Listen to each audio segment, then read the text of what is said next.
How much will an investor pay for my house?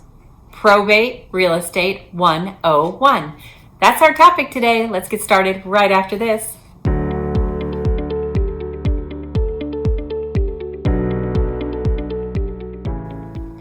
Hi, welcome back to my channel. I'm Kim Ward. I'm a real estate broker in San Diego, California, and an expert at helping executors, administrators, and trustees with homes in probate or a trust. So you're probably wondering, how much will an investor pay for my house? And we're going to discuss that with Probate Real Estate 101. I frequently have people ask me, can I sell my loved one's home directly to an investor? And the answer is, of course, yes. If you are responsible for a piece of real estate, currently in a probate, or perhaps as a trustee, you've acquired it because your loved one has passed away. You've become responsible to handle all of the details of their estate, including their home. The home frequently belonged to a family member, but sometimes it could be a friend. And that person entrusted you to complete their estate upon their passing. Some people consider selling directly to an investor because the home needs a lot of repair. And some people fall for, you won't have to pay any commissions, and they think that's going to be their best option. Many executors, administrators, and trustees don't have the time nor the energy to prepare a house for sale, and that's what they think they might have to do if they wanted to sell to a traditional buyer. Of course, selling to an investor means you probably won't have to do any fix-up to prepare the decedent's home to come to market. You won't have to fix it up to appeal to the wide variety of home buyers. Of course, many traditional buyers, first-time buyers, and buy-up buyers need to have a home in some sort of move-in condition. And experience shows that inherited properties will require some type of TLC. I hope you're finding this of value. If you do, go ahead and subscribe, hit that bell button, and that way you'll be notified of next week's video. So let's continue. So I'm going to present to you the options of selling as is versus doing cost-effective repairs to bring the value of the property up and the condition of the property up to appeal to those other home buyers. We'll also talk about the timeline for selling to an investor versus selling to a traditional buyer. Keep in mind, some executors, administrators, or trustees, they might choose to sell to an investor directly. And the drawback to doing that is that you don't really even know if that's a good price. Investors tend to lowball sellers because they believe they don't know whether this is a good price or not. So it's really important that you know what fair market value is for the decedent's home, whether you choose to sell to an investor or to a traditional home buyer. Now, it could be faster to sell to an investor versus a traditional buyer. Would typically take about 30 days from start, meaning once we have a contract and we open escrow,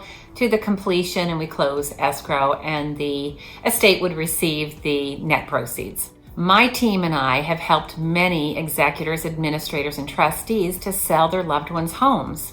Last year, we helped John with the sale of his uncle's home in the Rancho Bernardo area of San Diego. And when I first met with John, we actually had to sit outside in order to have our initial consultation because John's uncle had been a heavy smoker and the house really had the smell of cigarettes in it.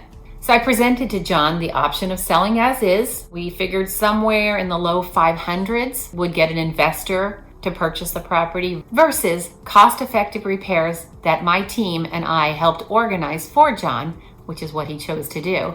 The cost-effective repairs did cost $30,000, but here's the good news. The property sold very quickly for $670,000. So in John's case, he made the right decision to invest the funds into the property to remediate the smoke smell, paint, flooring, and other types of repairs. Regarding timeline, I already shared that a traditional buyer would take 30 days approximately from start to finish. Keep in mind that investors will say, we can close quickly, we can have a 7-day close of escrow, but that is not accurate because in the case of a probate, a notice of proposed action, meaning the action that you're taking to sell the property, must be drafted by your probate attorney and mailed to all the beneficiaries.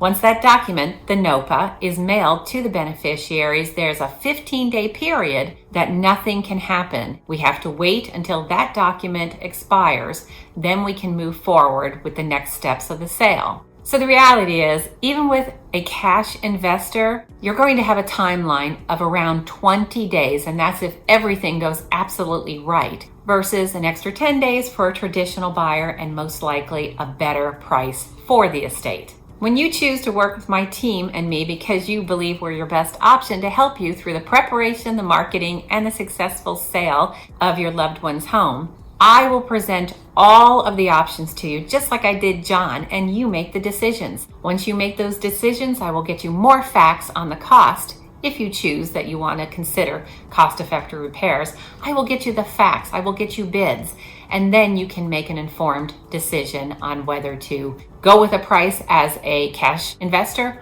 or to do the cost-effective repairs that we will help to monitor for you and make more money for the estate. One last thing to share with you, if you choose to go with a cash investor, I have over 85 investors in my database. So the moment we put a home on the multiple listing service, we send an email to those investors letting them know that this property is available. I also tend to hold 1-hour investor-only open houses for these fixer homes, and that way they're all there at the same time looking at the house together, and that's how I get the price up when we're going to be selling to a cash investor. And finally, the last thing I want to share with you is that proper documentation needs to be prepared. That's what will protect you and the estate from any issues that might arise after the close of escrow. My team and I are I dotters and T crossers, and that's what I imagine you would want under these circumstances. I hope you found this of value. Hit that like button, and I look forward to seeing you next week.